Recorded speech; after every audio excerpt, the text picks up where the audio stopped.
Hello, everybody. The Volunteer Piper here. It is Sunday, September, not August, September 20th. And I have a nice day here in Nashville or outside of Nashville. Sunny, great weather, about mid 70s. Humidity's down. So it's about all the weather I'm going to give you today. But just want to let you know.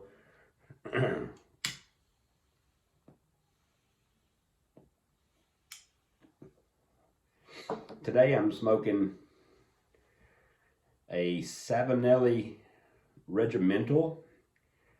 The shape is a 321. I believe they call this an author shape. I'm not sure. I'm still trying to learn the different shapes, the different names for the shapes, but I think this is what they call an author. Pretty pipe though. I really like it a lot. Uh, and in it, I'm smoking, if you can see this, Elizabethan mixture from Peterson, which I do really like. It's a vapor, a Virginia Perique blend, and yeah, I really like it a lot. So it's a non-aromatic, which I have a few of those. I have a few non-aromatics. Out of the 20 or 18 or 20 or so tobaccos I have, I would say over half of them are different aromatics just because I like the way they make the house smell. But I do have a few non-aromatics. I did pick up Friday, I picked up some Presbyterian mixture. I haven't cracked the tin open yet, but basically because I don't have any jars, I got to go to the store and get some more ball jars. So I got I've got the first dozen. I've already got full or almost full. I've already filled them up with other tobaccos, so I need to buy some more jars. But I don't want it to dry out too much after I crack the tin open. I like putting it in the ball jar as soon as I crack the tin open. So, but I'll get those this week sometime. No big deal. But it's a really good tobacco. It really is. For a non-aromatic, it's one of my favorites. Of course, I've only smoked a few non-aromatics, but as far as they go, it's just one of my favorites. This an early morning pipe is also one that I smoke that I like. But anyway, what I wanted to talk about today is kind of a lazy day today for me. Even though it was nice outside, I took the dog. I have an Australian Shepherd who's about a year and 9 months old. Excuse me. He is he's a wonderful dog, and but he's really busy. He loves to go play. So me and him went to the dog park this morning, and wore him out at the dog park for about an hour and a half or so, and after that I came home, and it's with all the different weird COVID stuff going around. The golf schedule, the PGA schedule has been thrown off. So today, this week, starting this past Thursday, was the United States Open. And I'm a big golf fan, and I've played golf since I was little, but big golf fan. So today I just decided, you know what, I'm going to sit around. I know the NFL is playing today, but kind of not really watching the NFL right now for certain reasons. But I do watch golf a lot, especially the major tournaments. But I'd watch it usually a lot every week anyway. But I really pay attention to the majors. So I was like, you know what? I'm going to sit down and watch the entire telecast of the final round of the U.S. Open.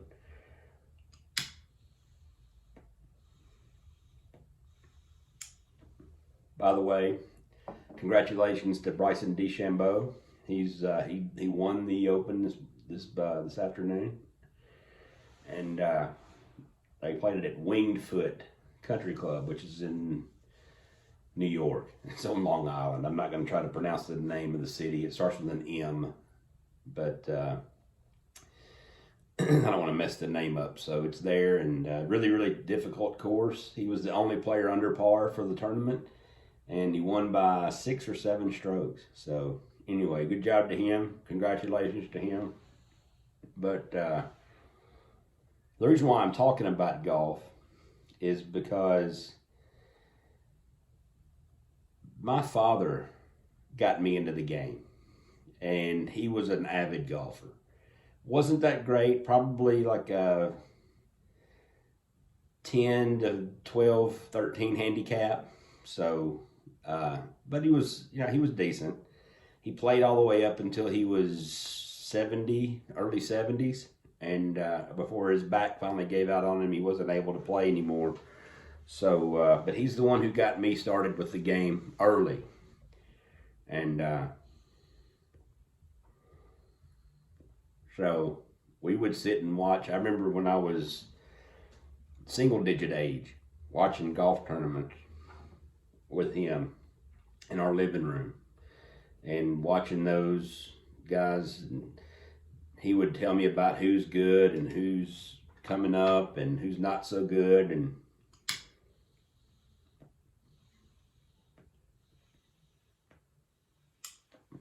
so so I fell in love with golf at an early age. And like I said, I've been playing it ever since. And but just sitting there watching it, the U.S. Open was always his favorite tournament. He, like I said, he loved it. He liked other sports too, but his first love was golf. And I remember him always saying that of all the 4 major tournaments, the U.S. Open was his favorite because it was the hardest to win. And I never understood that until I got a little bit older and, and figured out, yeah, that's a rough, they always play those on hard courses, and they make those courses hard before, and, they make them really difficult.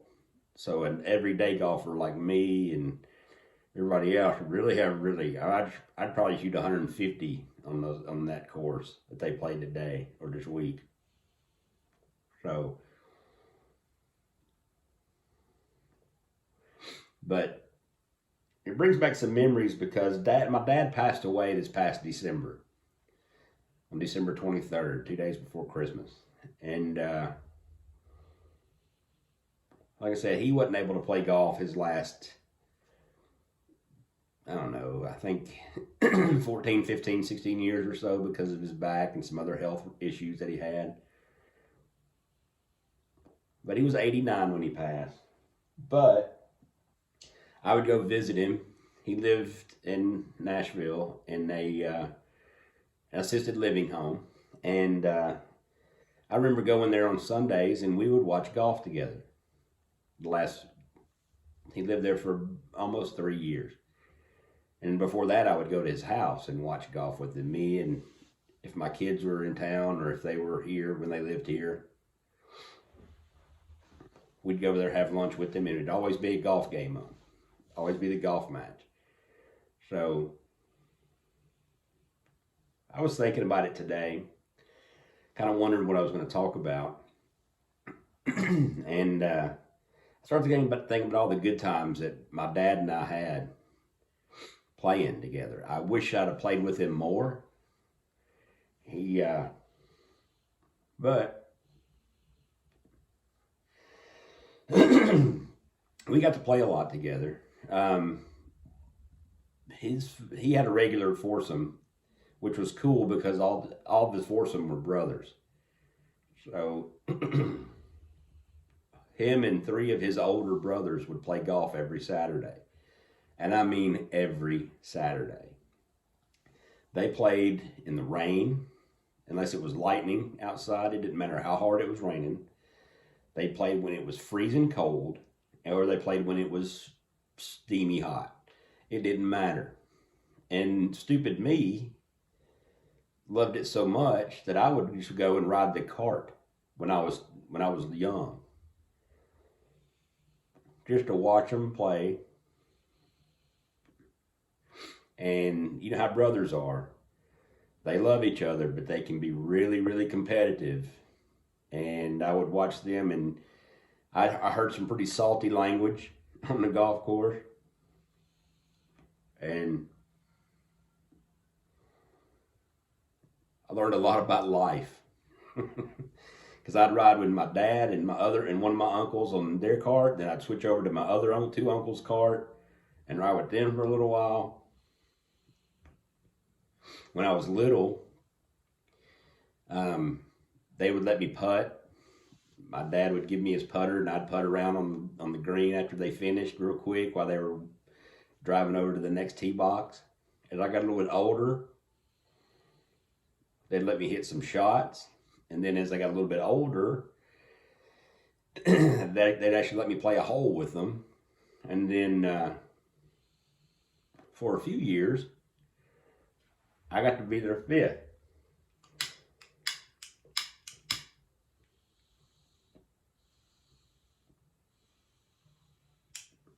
Meaning, if one of them couldn't play one Saturday, I was the first one they called. And I got to play with them. This was probably around high school age and later when I was in town. After high school, I went to college and I wasn't in town, of course.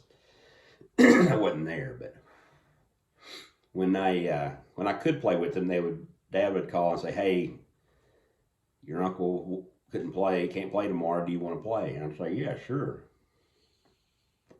So those memories were a lot of fun, and you know, I know Dad missed the game there in his later life. He loved, like I said, he loved to watch it,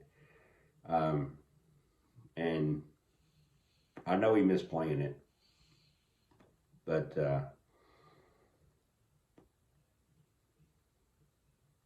watching that golf tournament today just reminded me, for some reason, I watch a lot of golf, but for some reason, because it was the U.S. Open, because it was Dad's favorite tournament, it just brought back a lot of memories of me and him playing together and playing with my uncles too, which was a lot of fun. Like I said, it was listening to them talk and just trash talk each other and and just, I mean, cuss up a storm.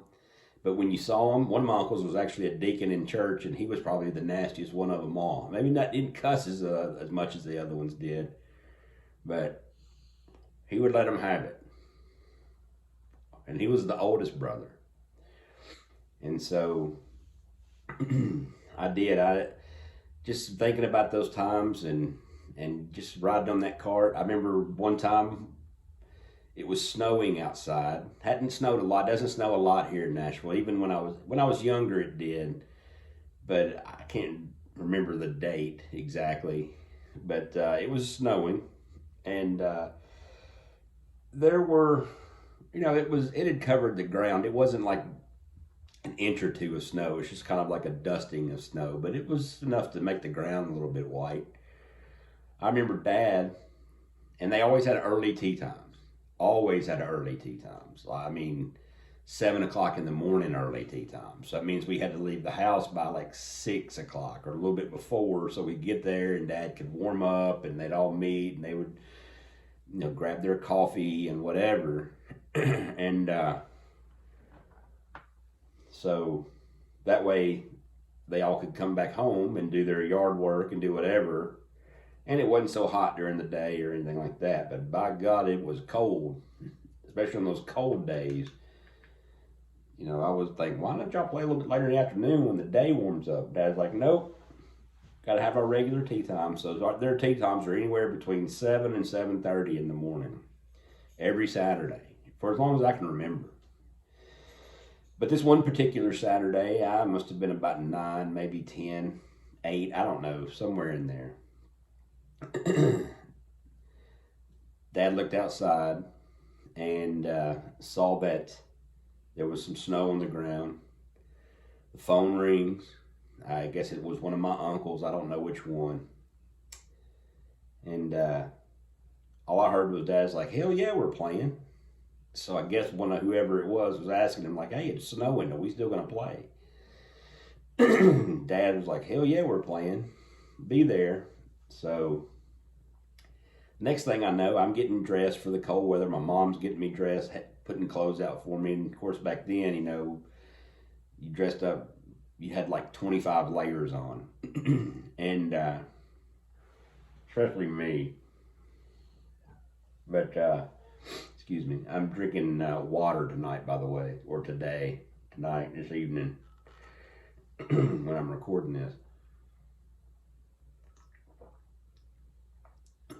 But I'm getting ready, and I hear Dad in the bathroom.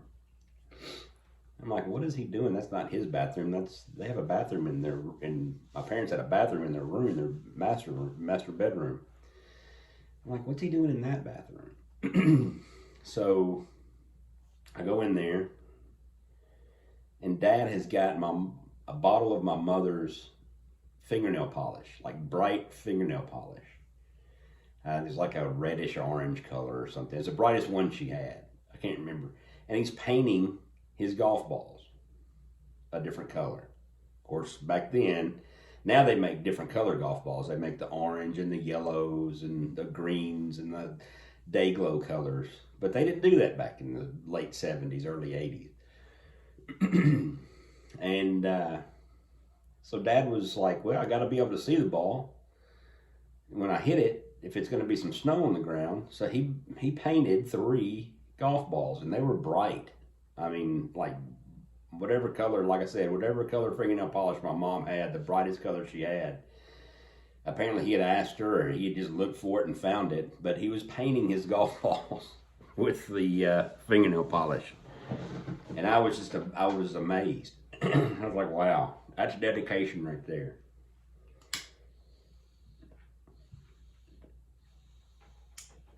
So we get in the car. He blows them dry with the hair dryer.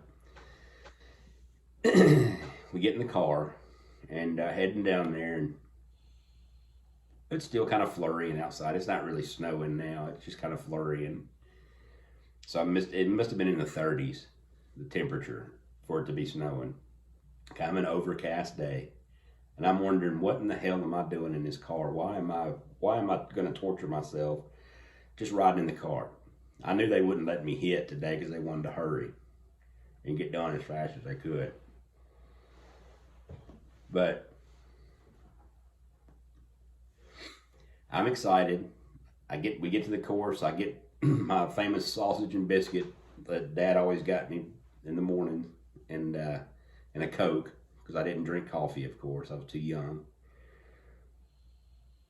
Even though it was cold outside, I had to have a Coke. And there was a fountain Coke too, and that golf course made the best fountain Cokes. They had the syrup to carbonated water combination just right. It was incredible. It was a little bit sweeter. They kind of turned down the carbonated water, so it was a little bit heavier and sweeter than a normal Coke. It was awesome. I loved it. And the ice they used, it was awesome. So, again, that's one of those memories. Every time I taste a really, really sweet Coke from the fountain, that's what I think of. I go back to that. So, we get to the golf course, and they're kind of getting loose and everything else. And I'm sitting there in the cart. I'm freezing. Got my gloves and my mittens on, or whatever I've got, wrapped up in a blanket. Sitting there wondering why in the world I came. Dad still hadn't pulled out the the painted balls yet. They went over to the putting green. He's got another sleeve of white balls he throws out there, and he's putting around. Started to my uncles. They're all doing the same thing. They're all gathered around their own little hole on the putting green. They're all just putting around, doing what they do, stretching. We get to the first tee. Dad, out of his bag, pulls out one of those bright ass balls that he'd painted. Never phased any of my uncles. I thought for sure they were going to say something about it. Next thing I know, I look over, and every one of my uncles had done the same thing. I don't think they had talked I don't think Dad had told him what he was going to do. Again, there was just a thin layer of snow on the ground, just enough where a white golf ball, you probably would have lost it. So I look over there and I'm thinking they're gonna tear down a new one because of this painted ball he's got. Well, again, I look over. My uncle that's riding on the cart with us pulls out one. He's got a ball that's all different colors.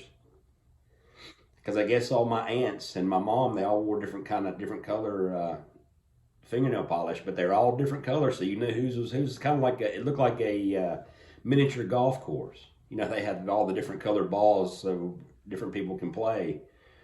You won't get them mixed up. That's what it looked like. So funny. I just remember that. It was such a vivid memory of of all of them having that, and they pulled them out and they kind of held them close to the vest. And I don't think any of them wanted the other one to know what they had done. So we get on there and they're standing around the tee box ready to tee off, and they all look at each other and they start laughing, and they thought all of them thought that they were going to pull one over on the other one, and not lose their golf ball for the day. And so they thought they were sneaky. Dad thought he was sneaky, thinking like, they're going to lose all these golf balls today, and I'm not, because I'm smart. I painted my golf ball a bright red or reddish orange or whatever it was. And one of my uncles had one that's kind of yellowish color, kind of a goldish yellow.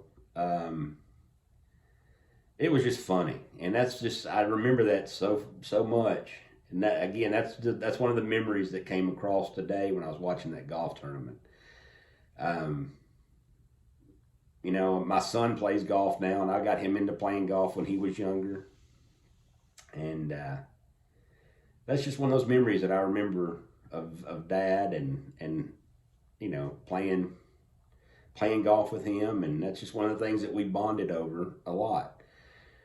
I was a ton closer to my mom than I was my dad, just because that's the way it was with boys. She spoiled me more. Dad, was always not hard on me or anything, but he and my sister were really close, and just kind of like my mom and I was. But that was the one thing that my dad and I had in common. He got me into, because everything else he did, I didn't do. He loved to work with his hands. He loved to build stuff. He loved to do all kinds of work around the house and painted the house himself. I mean, he did everything, and I hated doing that stuff. And the only time I had to do it's when he made me do it. I didn't learn any of that from him because I never watched. He'd be in the garage building, making a table for Mom, or doing something, staining some furniture that Mom had bought from the antique store, doing something. And I would be out playing sports with my buddies, riding bikes, go-karts, whatever it was that we were doing. And I would never stay in the garage with him. I'd just, he'd be working in the garage when I left, and he'd be finishing up when I came back. And I never watched what he did. I never really learned. He never said, he never made me stay. He was always like, "Nah, go have fun. We don't, you don't need to be here." So I wish I would have now. I wish I would have learned all that stuff from him, because now I got to pay people to do all that.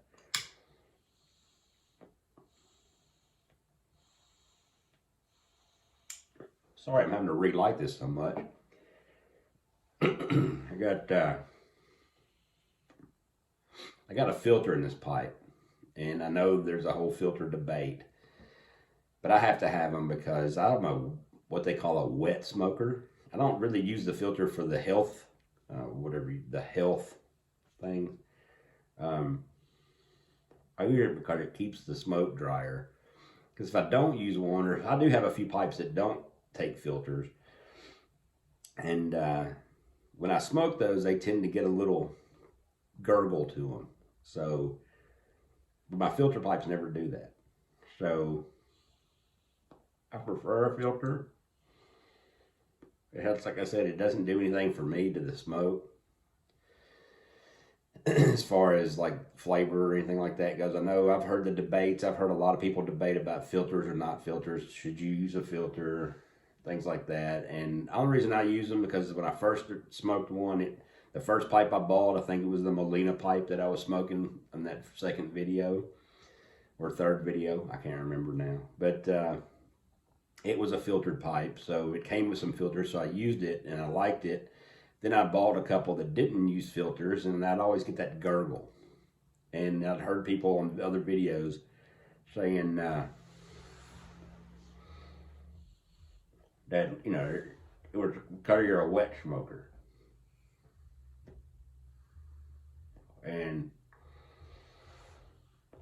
so, you know, and I wouldn't say it happens every time that I smoke a non-filtered pipe, but I would say more than half of the time it does. So anyway, I don't want to keep y'all too long. I've already kept you for over 25 minutes. But I just wanted to share that memory with y'all.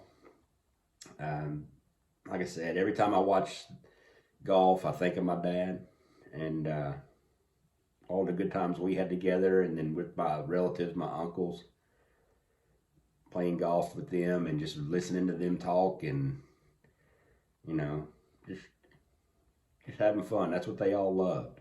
So it was cool having four brothers play golf together all the time. It was pretty neat. Not many families can do that because, you know, they just don't have that many people who either play golf or whatever, but they all did. And that was not all my uncles. There was a couple that didn't play golf, or they did, but they didn't play with my dad and the other three. So, but it was just neat, and they did it for over 20 something years together. So it's unique. But it's like went out again. But anyway, that's all I really want to talk about today, and enjoy this pipe. Talk about the memories I had with Dad playing golf, and I miss him. You know, I do a lot. I miss both my parents. My mom died 10 years ago. This month, 10 years ago. So I've, you know, and I know I'm not the only person to lose parents, and it's weird not having any now. It's just kind of odd. You know, I lived without them.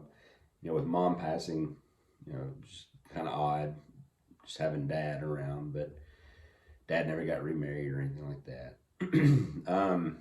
And then when he went, you know, it's just kind of weird not having any parents around, you know, talking to him anymore. So,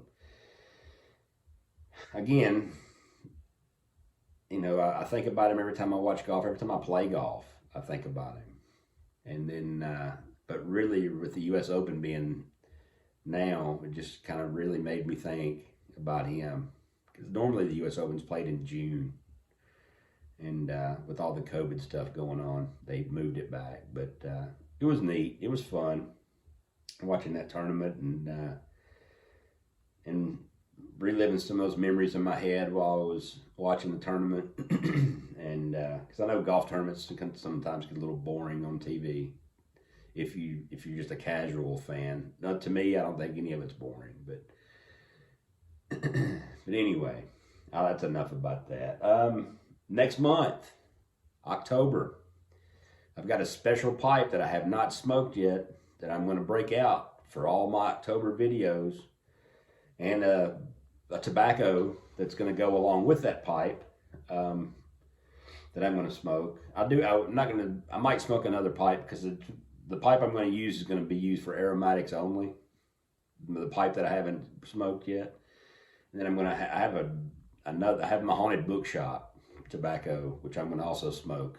So probably won't smoke in every video that I do in October, that special pipe, and I don't want to show it to y'all now, or I don't want to tell you what it is. I want it to be a surprise. And the tobacco, I'll let you know what that is too. I mean, it's not anything special, great, like some kind of, you'll know the pipe as soon as you see it, but it's kind of neat. I've held on to it. I actually bought it 2 or 3 months ago, and I've just sat on it thinking I'm going to wait till October, till it's Halloween, to smoke this pipe. So I love the seasonal pipes. So I'm going to buy a few Christmas type pipes, like Peterson, I think, puts out one. I know 7Le's got one out now. Chacombe, I think, has got a Noel pipe that they do every year. I want to get one or two of those and smoke those during the Christmas season. So, anyway, that's all I got for today. I want to thank everybody that's subscribed already. And I've got like almost, I think I've got 68 subscribers now, which is awesome. But if you watch this video and you know, just please subscribe. I would love to get subscribers, as many as I can. I appreciate you guys watching these videos. Again, it's just me smoking a pipe, nothing special. But it's a lot of fun making these videos and just talking and having somebody to smoke my pipe with. And that's you guys out there and wherever you are in this country or world. So I appreciate it. And if you do, just hit the subscribe button. And we'll talk at you next time. Like I said, I'm going to try to make a video once a week, maybe twice a week. I might make a short midweek video sometime, like on Tuesday, Wednesday, or Thursday. But I'm going to make one either Saturday or Sunday every week, a longer one. Excuse me. And so until the next one, be good, everybody. Thank you.